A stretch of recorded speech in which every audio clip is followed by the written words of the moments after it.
Ah, hey.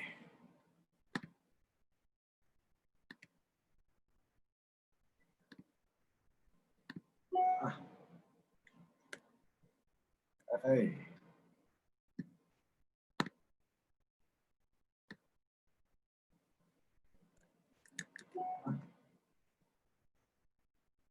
Hey.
All right. I got some things I got to put up.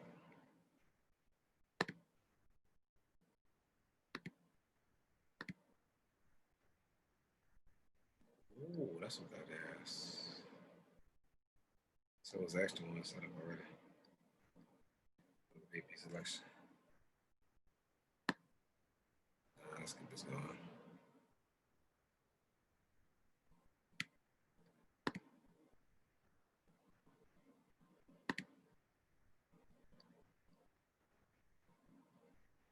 All right, man. It's taking me a little bit longer than what I want to, so I apologize for the delay. We're having some issues with Facebook. My man Q Bear, he's on the Guns Down rally. So I'm flying solo tonight. However, I thought the week was too hot for me to let go. And you know what, man, I'm gonna be here to talk my stuff. So with that being said, let me just get this thing going real quick. There we go. You know, you can't you can't let a good time go. So I'm gonna make it happen, you know. And just make sure we got a live stream popping. Is we still live? Yeah, we're still live. All right, cool. That's all I needed to know. Let's see here. All right. On with y'all. I'm almost done here.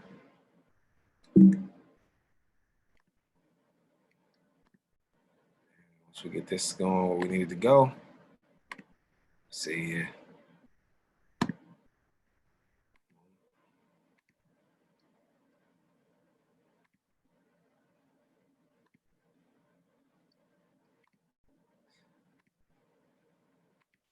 All right, y'all.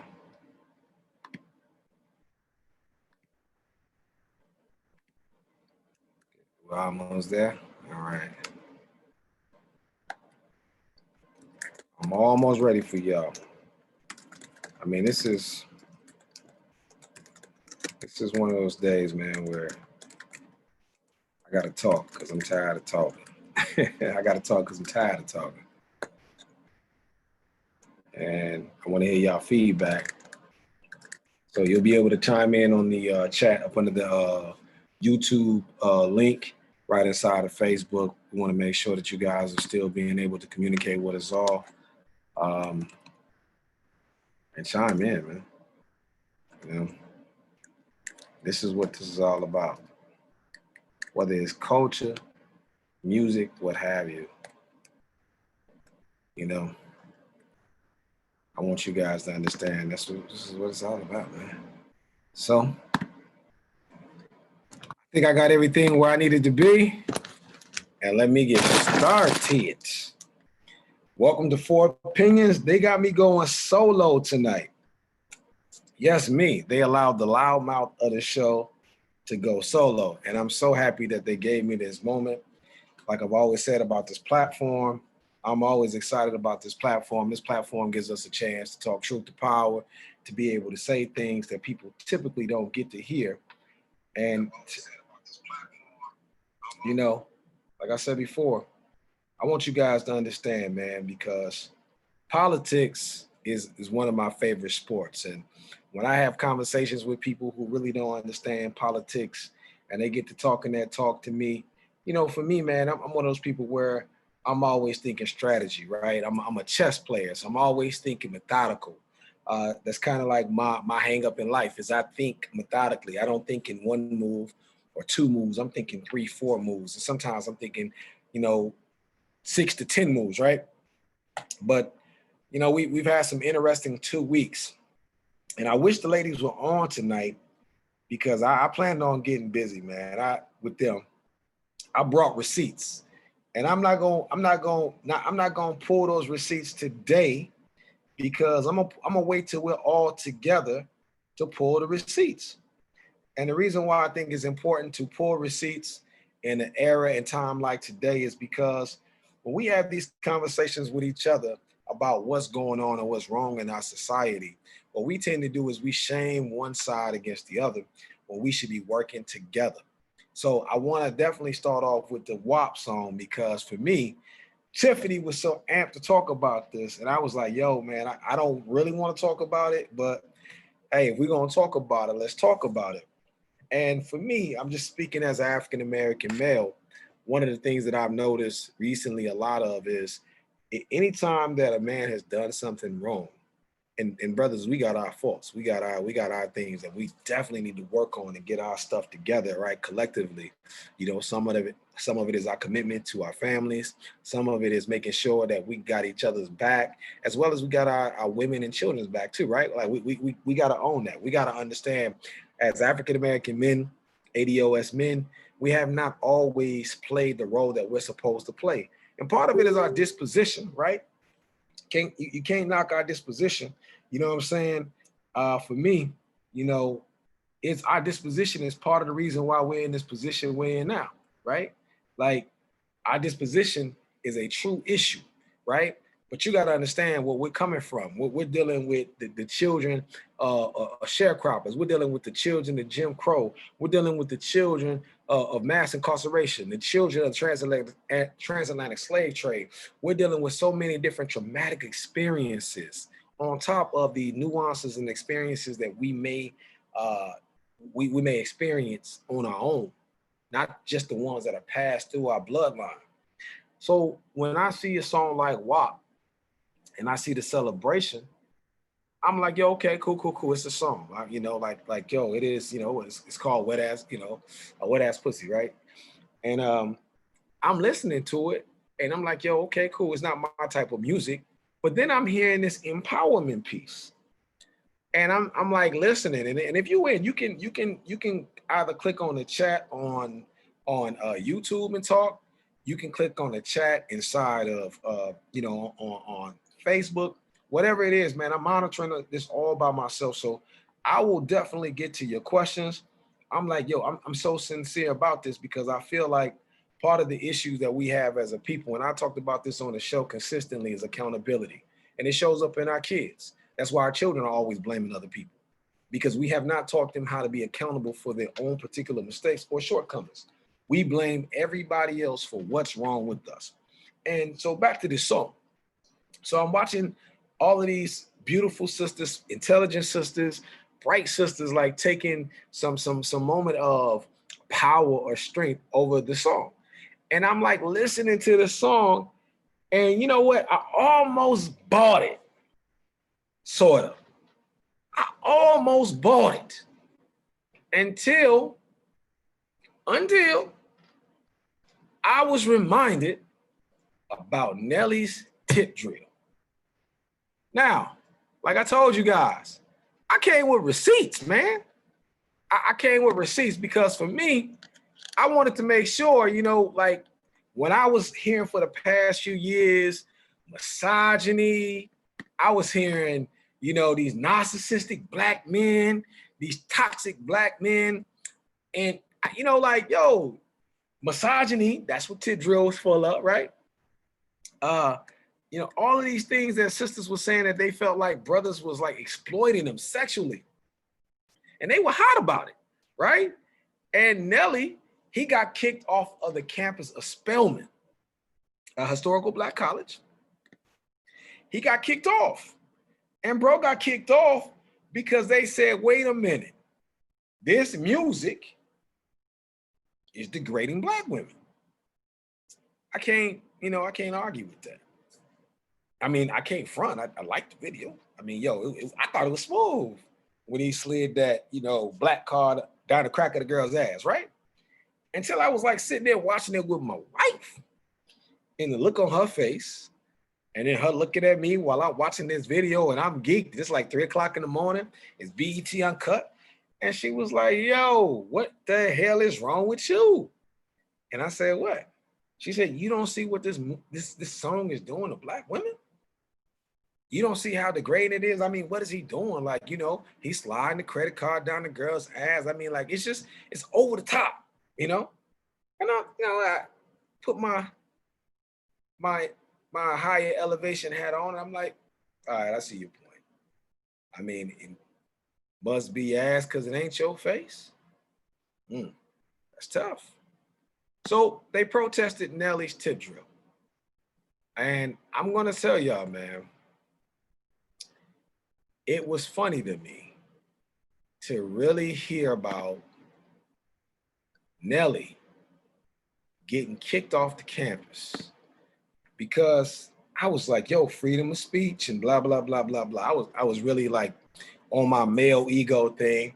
And I want y'all to see my shirt today, because you know, y'all know what I mean. That spells vote if you ain't with it. But I was on my freedom of speech thing, and then I thought about it like, you know, I had a daughter a few years later, and I thought about Radiance, and I thought about the stuff that Radiance would be listening to, and did I want Radiance listening to a lot of those things? And I realized that I didn't want my daughter listening to those things. I wouldn't want my daughter on a college campus with somebody performing that song. And even though as her father at 3 o'clock in the morning, you know what I'm saying, watching it on BET Uncut, I had to realize that, yo, the music itself, it means something. And I can admit, as an artist, I made songs like that.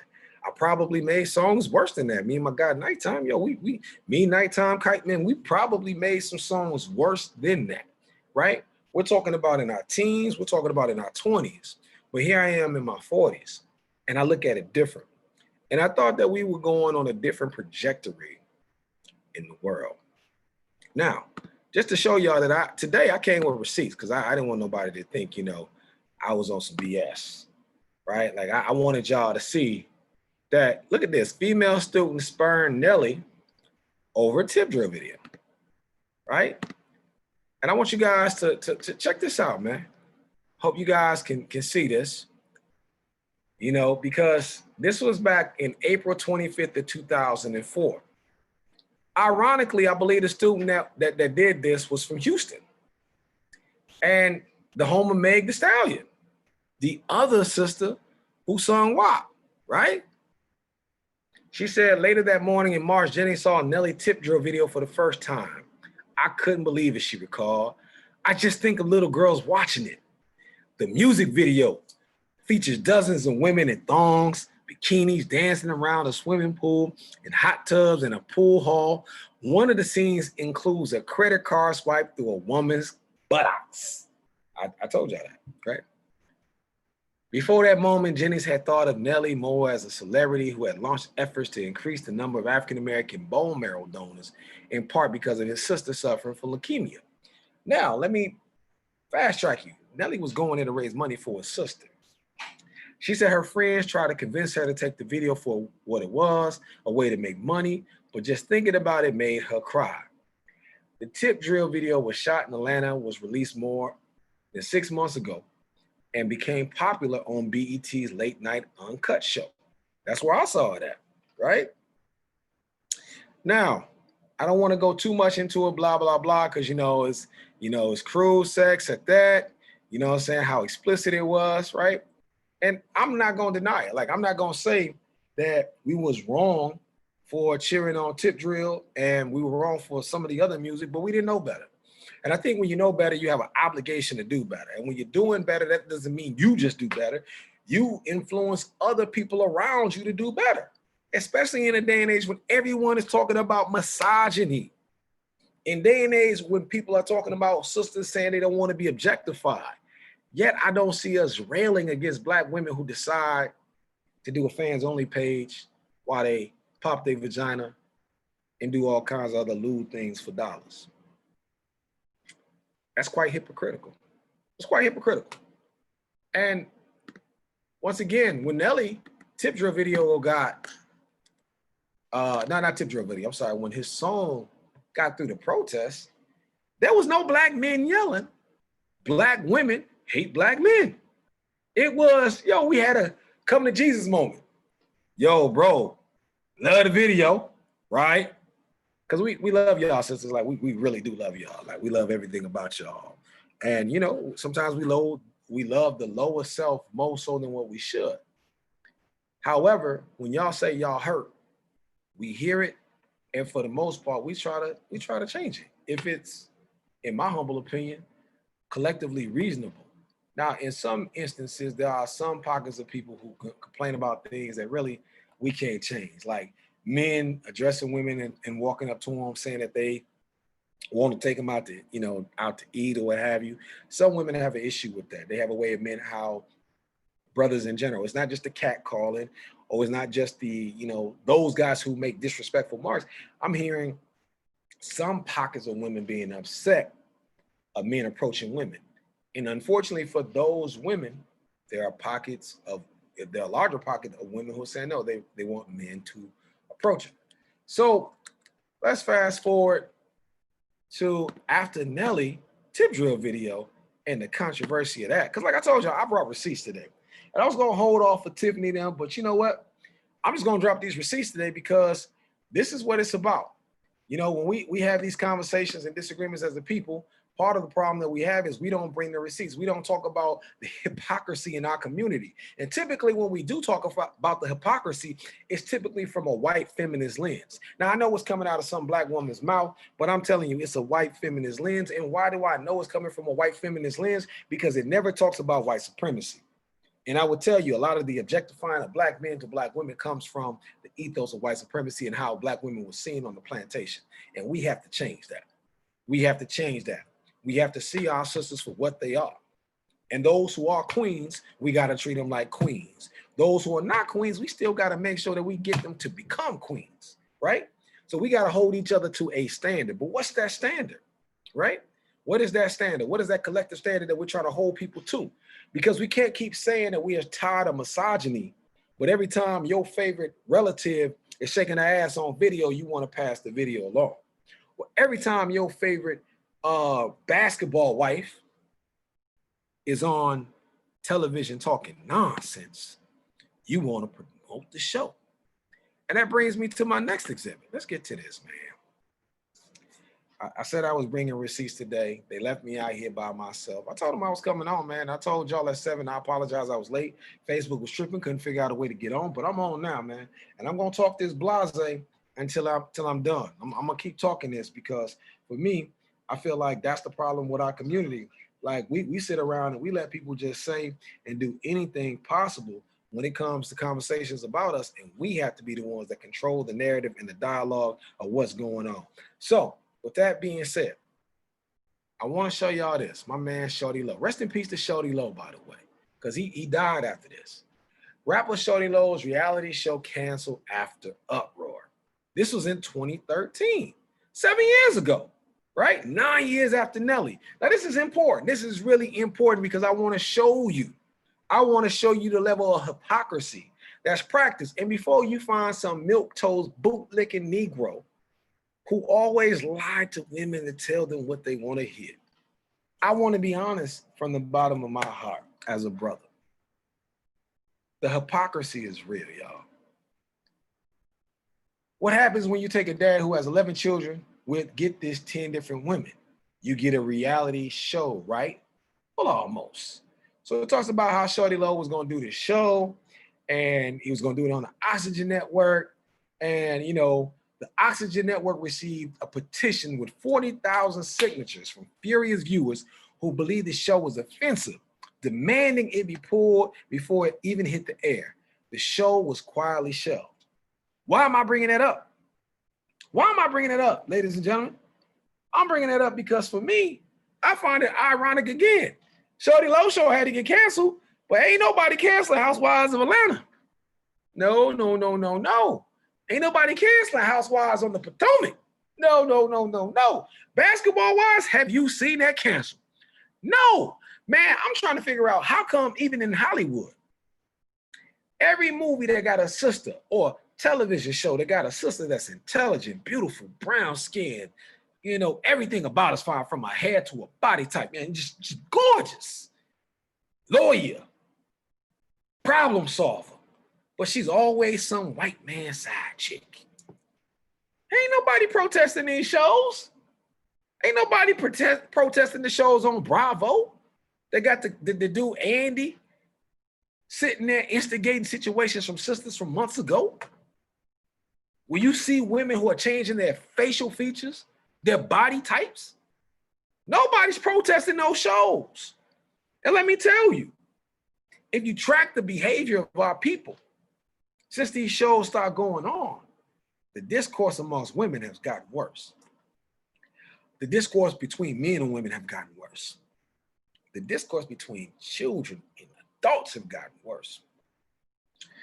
But we ain't mad about that. No, no, no, no, no, no, no, no. That misogyny piece, right? That Nelly piece. See, Shorty Low, because of his baby mamas, was an issue. Shorty Low's thing was he was taking care of all his baby mamas. The other thing they was going to show on the show was that all the baby mamas got along with each other. This show is on polygamy and polyandry on Showtime. I haven't seen anybody protest that. I haven't. And it brings me back to WAP. Because I had to get back to WAP. I wanted to lay that out there so I can get to WAP.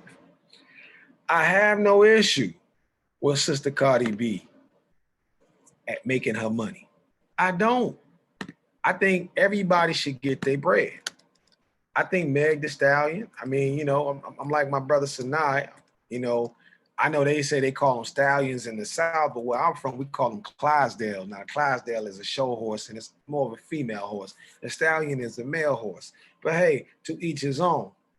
But the video, I don't want my 13-year-old daughter watching that video for the same reasons those women protested Nelly's tip drill video. My problem is when y'all protested Nelly's tip drill video, it was y'all was worried about the little girls. When we complain about WAP, we're jealous. That's what some people say. We're hypocritical. Interesting. No, none of the men were saying that, you know, Black women were jealous when they were complaining about tip drill. Didn't hear that. I also didn't hear that Black women hated Black men because they didn't want tip drill being performed at Spelman. Now we're talking about an HBCU, and we're talking about, you know, one of our higher institutes. So if they're saying to themselves, they don't want that on their campus, I have no issues about it. And I'm gonna be real with you. If those sisters said they don't want WAP on their campus, I'm not gonna say that those sisters are jealous. I mean, listen, they can do what they want to do. I mean, if you think a Black man is upset with these sisters because they're coming out looking beautiful, that's crazy. I think what we're trying to say is it's time to elevate ourselves. And I thought after George Floyd, I thought that's what we were protesting for. We didn't want to be the bottom caste of this country anymore. We didn't want people to be projecting us in the criminal light when, you know, brother George Floyd wasn't a criminal. I thought we were trying to do better. I could be mistaken. I could be mistaken. I thought we was trying to hold America to a moral clause. I could be mistaken. I could have it wrong. I could have it wrong. Maybe what we were trying to say is it's okay to kill Black men if it gives us a chance to protest. It's okay for raunchy songs to come out as long as it's black women rapping the songs. Black men, you can't rap these songs. This is our lane.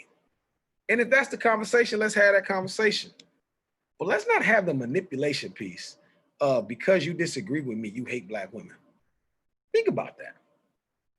Husbands and wives disagree all the time. Brothers and sisters disagree all the time. Cousins, male and female, disagree all the time. Classmates disagree all the time. We don't have to agree with each other. But damn sure better have each other's back. So when I seen WAP, and I saw, look this clip right here. I'm gonna show y'all, man. It's this one right here. What it insinuates, the whole nine. And I'm being told don't objectify black women. And I'm like, cool, I don't have no problem not objectifying y'all. I definitely respect y'all. Even when I talk about the sundresses, is not to objectify y'all in a bad way. I talk about sundresses because I believe that y'all are beautiful and I believe y'all are the top. And I believe that y'all should be praised for that. And I love seeing y'all looking nice. Not because of for me per se. I mean, it's good for my eyes. And, you know, if you come talking to me, it's great for my ego. But I think a lot of it is I just like to know that y'all are in a good space. And I know that dressing, you know, and how we put on our clothes and how we kind of walk around with our, you know, with our energy flowing, that shows that, yo, we're doing all right. And I like to see y'all doing all right. But this right here, this piece, this porn. That's what it is. It's soft porn. I mean, Toya, you know, Toya, she went to DC and did her, I mean, not DC, Seattle, and did her soft porn, but this right here is porn. And you know, I get it. Sexual revolution. But I think that we need to revolution our minds collectively.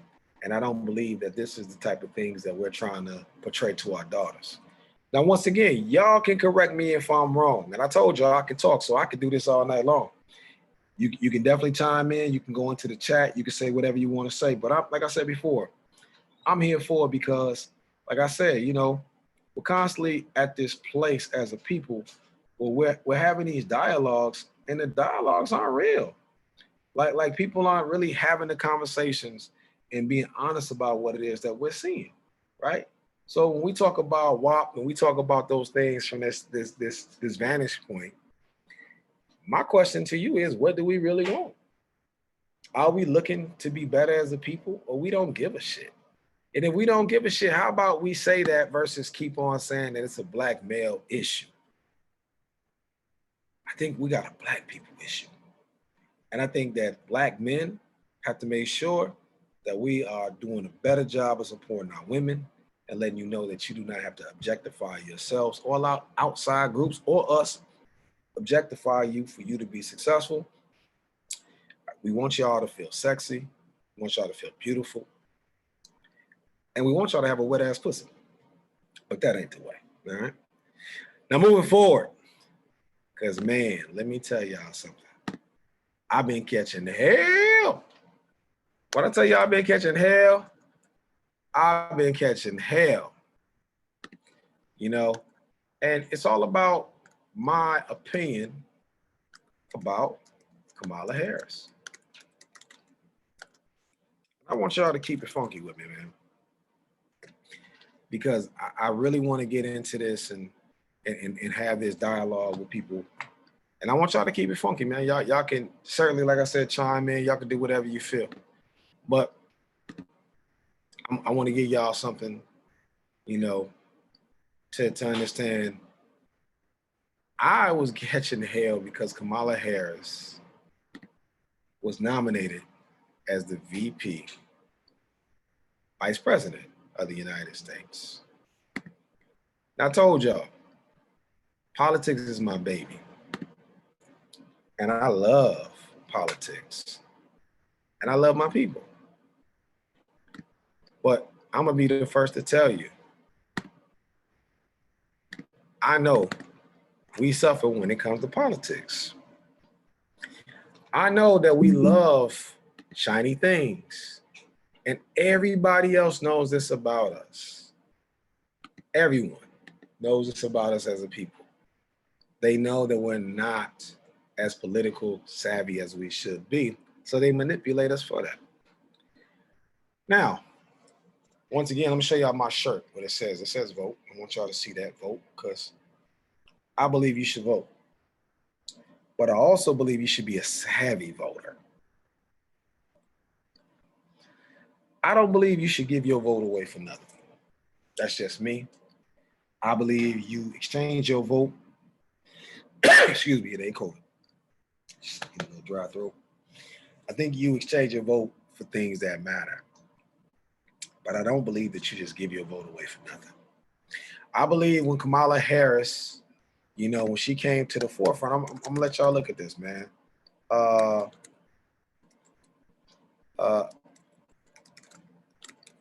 I felt like, for one, you know, Kamala wasn't being genuine. You have these people in the United States who are black, but they don't always go as being black. There's a lot of African Americans who do that. So I'm not shocked that somebody from Jamaica would do it, right? Like, I'm just being real. I love my folks, no matter where you're from, throughout the diaspora. But I'm gonna be real, man. Everybody don't call themselves black. Everybody don't see themselves as black. And we gotta start being honest about that. We gotta stop letting these conversations go where people are necessarily, you know, taking us for granted. And when you think about the amount of black men that was locked up while Kamala Harris was prosecutor, and I've seen people saying, well, let's clear this up. She wasn't the prosecutor behind the Oscar Grant shooting with the DART station inside of Oakland. She was the prosecutor in San Francisco. That's fine, but have you seen her record? Have you seen the things she stands for? When you see all those things and you understand who she is, and then you say, well, she went to an HBCU. There's white people going to HBCUs now. Correct me if I'm wrong. Didn't Rachel Dolezal go to Howard? Didn't she sue Howard? Wasn't Rachel Dolezal like some executive at an NAACP too? So going to a HBCU, that don't necessarily make you black. It don't. And listen, I told you I got receipts, but let's go into this first. Because Barbara Boxer, she said Kamala should apologize to voters if she believes she's Arab. I will never tell anybody else what to do, but I do think people want the truth, and you have a record, Boxer said during an interview with Yahoo News called Duggery Podcast. It's perfectly right for people to attack it or praise it, and you just have to respond with the truth. I believe that we all have to take the criticism when we are wrong. There's nothing wrong with that. You just have to step up and admit it and say, I didn't see it right. She'll do that. Cool. So when you see black folks who are from poor backgrounds, who had to deal with mass incarceration in their families, who had to deal with being locked up themselves or seeing their friends and families get locked up, you shouldn't be upset when them folks say they're not rocking with Kamala Harris. Why? Because her record dictates that she has something to prove. She has an apology to give. And for what she's done wrong, she needs to make an amends. Joe Biden. Let's get to Joe Biden. I'm telling y'all, man, I told y'all today, I came with receipts, man. Let me tell you, I was gonna share today. I was hoping the girls was gonna be on because I knew that they was gonna try to kill me today, but I'm gonna show y'all something, man. Joe Biden, 1994. Look at that, 1994 crime bill. I want you guys to start like doing your research, right? Because I don't be talking just for the sake of talking. Look at that, the controversial 1994 crime law that Joe Biden helped come in, and it's right there on top. Y'all can go with this. He helped write it. He was tough on crime in 1994. Now, when we talked about Bill Clinton and mass incarceration, when we talked about Hillary Clinton and Hillary not being the right person, this is the other side of that pillow. This is the guy that you can get the video of him calling us niggas on camera. This is y'all Uncle Joe. Now, my Uncle Joe, he's tall, kind of gray hair, but you know, his hair's kind of gray and woolly. Kind of got a pop belly, wear some glasses. This guy don't wear glasses. He don't look like my Uncle Joe. But anyway, your Uncle Joe, because he don't no relations to me. One of the most controversial criminal justice issues in the 2020 Democratic primary is tough on crime law passed 25 years ago and authored by current poll frontrunner Joe Biden. If you ask some criminal justice reform activists, the 1994 crime law passed by Congress and signed by President Bill Clinton, told you, which was meant to reverse decades of rising crime, was one of the key contributors to mass incarceration in the 1990s. They say it led to more prison sentences, more prison cells, and more aggressive policing, especially hurting Black and brown Americans who are disproportionately likely to be incarcerated. And they should have added a steal in there. Now, listen, they say people mess up, you give them a second chance. I agree, but when you mess up, you got to pay for it. The second chance comes meaning that you have to make an amendments for your mistake, and you got to pay for that. How does that payment come? What does that payment look like? What does that payment feel like? Well, people, in my humble opinion, if Joe Biden is going to make an amends for what he did to my folks, shouldn't Joe Biden at the least, be coming to the table talking about reparations? I mean, listen, it's written in the Constitution. The only way you can become a slave in this country is to be locked up in prison. So he wrote the crime bill. And that prosecutor, Kamala Harris, let me stop sharing this filth. That prosecutor was responsible for locking up a lot of Black men and Black women and Latino men and breaking up families. You come to the table, you got to come to the table with something other than I'm better than Trump. Will they be better than Trump? I don't know. But the thing that I'll tell any of you is I didn't say I wouldn't vote for him. I said you can keep him. I said that online. Why did I say that online? Because I know the Trump administration kind of let the secret out the bag. All of these presidential runs, all of these national runs are based off of social media algorithms. What you put online is how they respond. If we say we're not happy with Joe Biden and we say we're not happy with Kamala, then we get more policy that works for us. They have to give us policy. We have to collectively leverage that vote. Somebody just got nominated 2 days ago, and y'all online telling everybody y'all gonna blindly give them the vote? Really? We just giving the vote away? We're not even debating this? Where's the political savvy in this? Trump is the worst president. I'm sorry. I was born in 77. I had to come up under the Reagan administration. We're talking crack cocaine. We're talking about HIV, AIDS. We're talking about the breaking up of Black homes. We're talking about the stock market crashing. We're talking about the Iran-Contra affairs.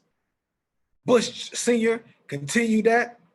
Bill Clinton comes in with the mass incarceration bill, right? I'm just giving you a timeline of the presidents I've lived through. Now, historically, it's been worse, but I'm just telling you what I've been through. So when we say worse, notice, I'm not a fan of Trump. I don't like Trump. I wouldn't vote for Trump for dog catching. But what I won't do and what I won't sit by and be quiet about is to tell you to just give your vote away. So I apologize if I was long-winded tonight. My team, they told me they was coming on. They gave me the 52 card fake out, but I had to get that off my chest. Next week, they'll be on. I'll be on vacation, probably with some big booty stripper somewhere. That's how life works, especially for me. With that being said, I won't be a misogynist while I'm hanging out with her. Anyway, think about what I'm telling you all. Does Cardi B and Megan have the right to rap the song WAP? Hell yeah, they do. It's the constitutional right. But we said collectively we wanted to do better and we want to see each other as better. And I don't believe that that's going to help us do better. Does Kamala Harris deserves a shot at VP? Yeah, she offers to give us something. I mean, I don't go to a retail store and just be like, yo, I'm gonna give you my money because I walked through the door. I need something. I need a promise at least. Even if you're selling me a product and the product is defective, at least you sold me something. But sell me something. I'm not gonna give you my money. I don't walk into the car dealership like, yo, I got $20,000 in my pocket and just give me whatever you want. You tell them what you want, and then you say, I'm gonna leverage my money based off what you offer me. And that's what I'm telling you all when it comes to this presidential campaign. This your boy Thomas Berry, man. I'm out for opinions this week. I did it by myself. I'm exhausted. I'm tired of talking, but hey, I talked enough. Y'all be easy. And y'all, man, enjoy the rest of this summer. I keep on telling y'all this. There's no short time in getting out here, enjoying the walks, enjoying the talks, enjoying the people, your neighbors, the birds, the green grass. You know, we in Minnesota, man, winter's coming. Enjoy it, enjoy it, enjoy it, enjoy it, and love it. Because that's all we got. It's love and happiness. And when Dr. King talked about love destroying or defeating hate, love for self, love for family, love for community, that's what destroys the hate.